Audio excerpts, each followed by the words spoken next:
I asked my students to share their favorite line from their favorite movie as part of their class attendance. PART2. A Secret Affair by Jacqueline Jose. Shut up, bitch ka lang. Ako super bitch. You're nothing but a second-rate trying hard copycat by Cherry Hill between walang meaning. Love is putting someone else's needs before yours. Josh Gad as Olaf in Frozen 1. Mark and Min. Nga namang Mark and Min. Iyan mo siyang kumungas yung Mark and Min. Ang babaeng walang pakiramdam by Gerald Napoles. Maganda ako. Mahirap man kami, maganda ako. Wala man kaming pera, maganda ako. Eh ikaw, maganda ka ba? Po, Petrang Kabayo by Abby Bautista.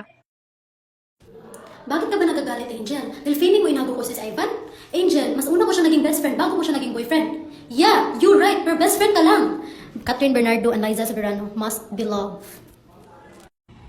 Sige, subukan mo magpakamatay. Pag nagpakamatay ka, babarilin kita. Tama ba yun? Leon at Igre by Rene Requestas. Gonggong! Baru hindi ka sumukay! Title, The Best and the West by Babalu. Don't read and write poetry because it's cute. We read and write poetry because we are members of the human race. Poetry, beauty, romance, love, these are what we stay alive for. By Robin Williams and Dead Poets Society.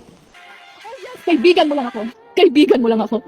And that's all I ever was to you, Nan. Your best friend. Takbuhan mo kapag may problema ka. Tagasunod, tagabigay ng advice, taga-enroll, tagagawa ng assignment, tagapagpatawa sa'yo kapag nalulungkot ka, tagatanggap ng kahit na ano. And I'm so stupid to make the biggest mistake of falling in love with my best friend.